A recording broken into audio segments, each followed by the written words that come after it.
Hey sinners, welcome to the FudBuds Friday Shill session. I compiled a bunch of clips of us just talking about the project. We didn't really answer any questions. It was just more of a Shill session overall. So next week we'll have our actual AMA where we can answer all of your questions. You can leave your questions in the comments or you can leave them in the AMA comments channel in our Discord.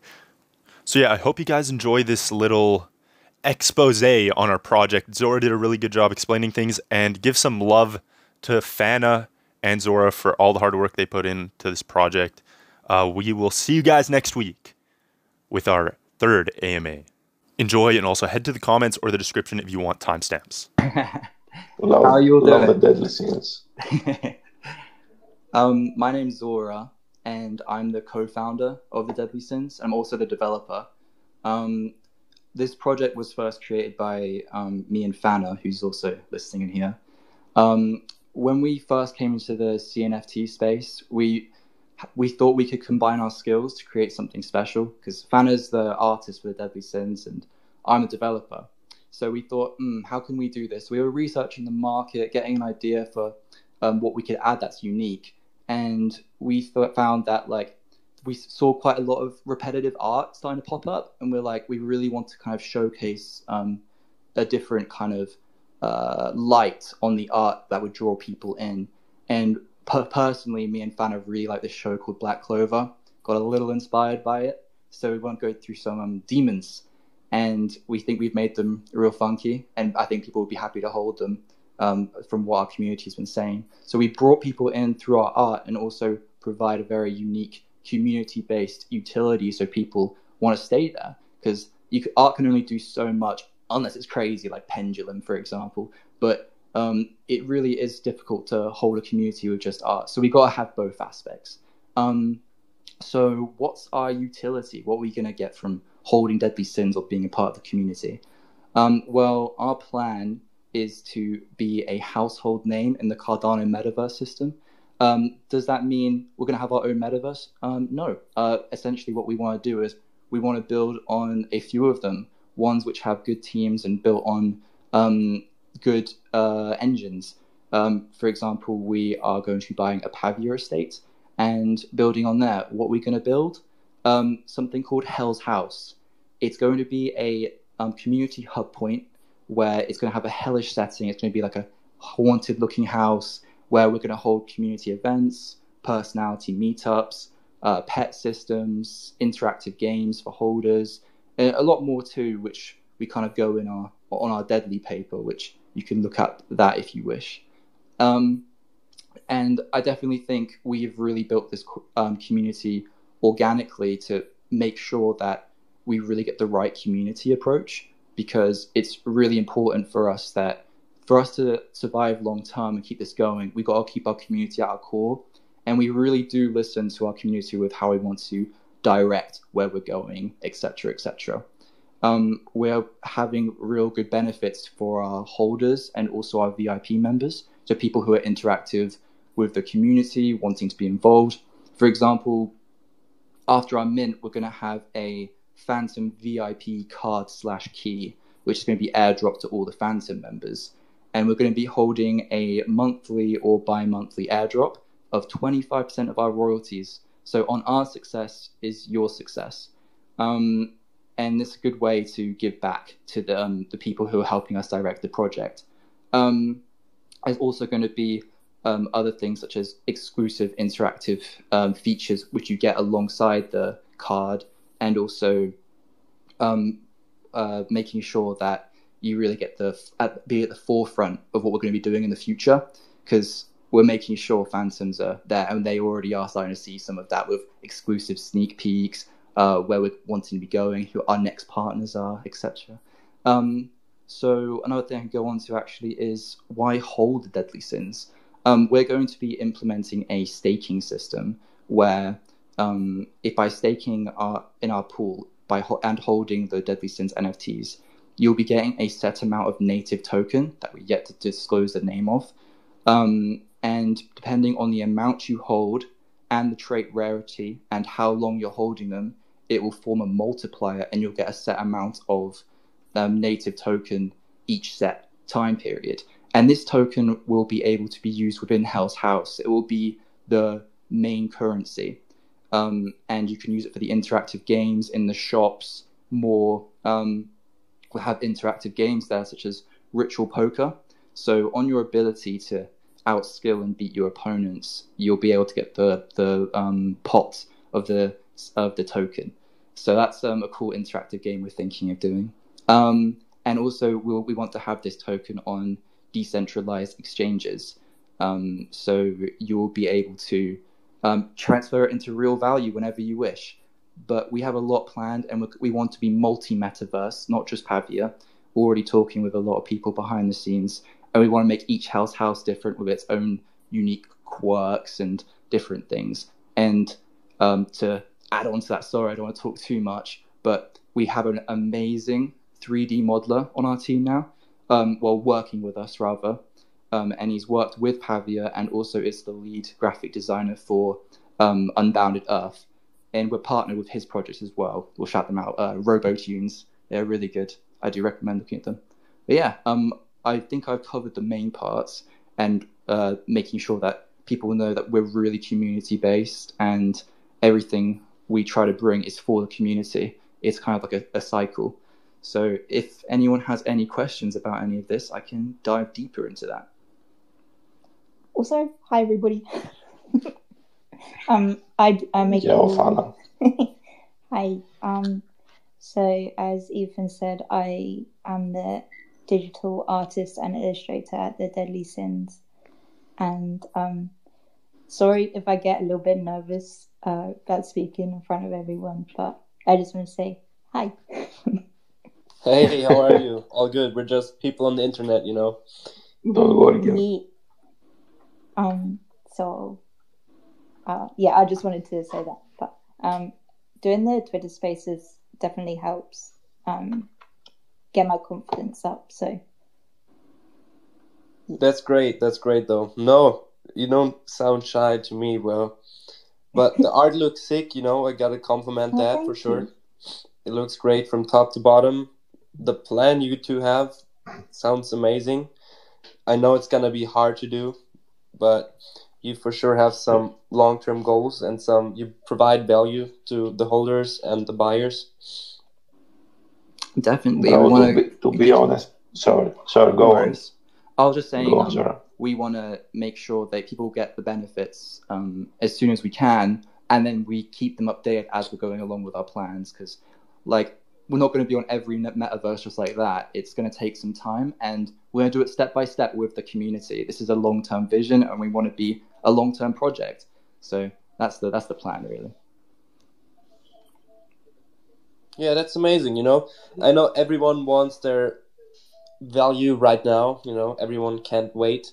Yeah. But just being an amazing project, and you know what you're doing, being in the spaces, building a nice community, that adds value 100% already. That's what most of the projects do. That's the only thing they do. And then you have a long-term plan that you just have to wait for. You know, we're all early in this space. We're at like the 1% of the 100. So It's amazing. Good luck to you, 100%. Thank you. Thank you. Yeah, so I just wanted to say that I have decided that the Deadly Sins to be the second collection that I hold. Yes, we love that. Yeah, so honored. That means a lot. So, yeah, I only hold FudFridays. That's all he buys every day. We'll make sure it's worth your while. Honestly, we're working really hard to provide to our community. Just wanted to say that both Zora and FANA are great guys. We had very good interactions. They helped me a lot getting the fandom status. And I suggest that all fan buddies should try and get the fandom status, because the perks are just too many. Go check the project, check the art. That is dope, for sure. Thank you so much. And the sneak peeks that I saw after having fandom are even more dope. Oh yeah, extra sneak peeks for the fandoms. You all should work for it. Yeah. It's been actually amazing. Oh, sorry, I didn't mean to cut you off. No. Go on. No, because Zora was the one to bring me into this space, and because I'm a graphic design graduate, I finished uni last year and kind of lacked the motivation to create stuff, and him bringing me in space with all these amazing artists really sparked like my creative aspect again. So and then that was from that we were talking about making the DeadlyDaddySollie project. So it's been real good for me personally as well, and like everyone here is so friendly and amazing, so it's been good. Hey guys, Sollie here. Sorry about the abrupt ending. Zora is here with us because I actually missed the final part of the FudFriday space where people were asking him questions and he was answering them. So he is here to explain his answers to those questions. Hopefully you guys find this useful and helpful and informative. Once again, I apologize for missing that. It won't happen again. So essentially, it's a little add-on to our AMA. We had some nice little questions at the end that I think are important to highlight because it did bring some insight that people were interested in. One of them being about the Phantom VIP card and how it's being distributed and some of the perks with it. Essentially, we're having 111 Phantoms in our server, and after the mint, they'll be able to submit their wallet address, and they will be entitled to an airdrop of this VIP card. And then on a monthly or bi-monthly basis, they will get 25% of our royalties distributed evenly between all of them. So that's one of the ways. And also, if they wish to sell this card, it has its own policy ID, which would be found on JPEG. So I can't imagine it being sold for a cheap penny considering the grinding that's associated with it and the benefits, but it's an option to sell and also an option to buy yourself into Phantom. That doesn't mean people can just buy the card quickly and then sell it on again and get all the benefits, because what I will be implementing is a bot, which essentially, if you're Phantom, you're going to have to verify that you're Phantom by sending a certain amount of ADA to an address with that NFT associated in your wallet. So as soon as that NFT leaves that wallet, it will revoke that role on the Discord for you. So you won't get those benefits anymore. And you also won't get the airdrop benefits because it's not in your wallet anymore. So that's that. Holding this card will also give you exclusive perks for things such as interactive benefits in Hell's House, like a special room and stuff, exclusive giveaways and airdrops, the Phantom Lounge chat in our Discord server, which those benefits are already active at the moment. It's very active, and there's also like sneak peeks that aren't being shown to the public, and also our progress of what we want to go to in the future. And we're getting you're made to feel like you're a part of the team because of how involved we are with our Phantom members with the direction. That's important to us because it's a community-driven project, and they're helping direct it best for us. So they're at the top of the community in terms of wanting to give that engagement, and we hope you guys can get there too, because there's still some spots left. They also have advanced access to information regarding all our future ventures, and also one free mint from future collections, which I can't go into too much. But yeah, that's essentially the VIP role explained. And the people in the Twitter space seemed very keen of this and wanting to get involved. So we had a few people join from that, which is good. One other question I remember was actually about our mint date and what's happening with that. Well, we just announced it. It's happening on June 23rd, the Thursday, at 8 p.m. UTC. We have 2 pre-sale roles. One being Phantom, which is VIP, and one being Fallen Angel, which is our regular whitelist. It will be an 8-hour window. So Phantom's allowed to mint at the beginning of the 8-hour window, so at 12 UTC.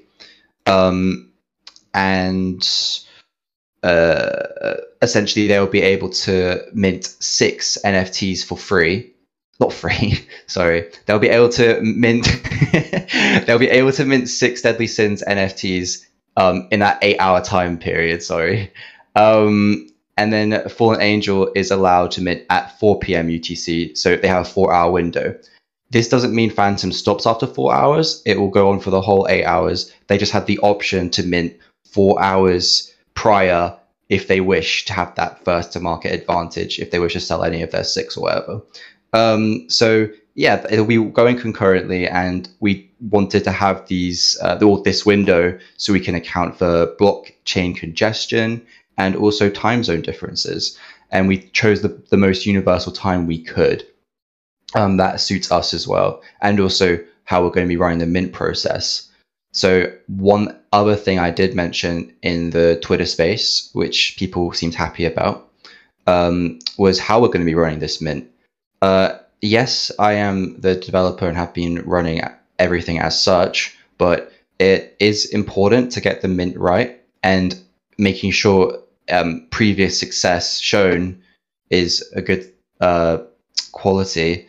The Cardano Croc Clubs, they have been helping with some projects with their mint process, and it ran very smooth, and they're very professional, and their owner is fully doxed. He's a YouTuber with 200,000, Sean Benson, and their developer is very talented, and I've been talking with him about how we're going to run this, and it's all possible. And we're thinking of doing it on our website, and they will be running all the stress on our website, so all the traffic, and they will be also helping us with the mint process. I am doing all the unique art generation records, metadata, and so what, but I'll be giving this to their developer so they can run it through their system and distribute it how we wish to. And it, just like how they did recently with the Project Safari Squad, it's done very well. So that is a very big positive I'd like to mention on that. I think those were the questions. I also would like to say that these Twitter spaces are good to join in on, because we gave away 3 whitelist spots in it for people asking questions and being interactive. So it's a good place to be to learn more about the project live, ask questions live, and also maybe get little prize perks if you wish to speak up. But yeah, we might be doing that in the future too for our AMAs, who knows. Our next AMA will be next Friday. It will probably be between 1 to 3 p.m. UTC, like usual. And we can go into some changes and also talk about some changes, and also talk about some updates. So I hope you guys have enjoyed this video that lovely Sollie has been editing for us in a real cool way. And I'd like to say thank you for listening to this. Stay tuned, sinners. We have a lot planned.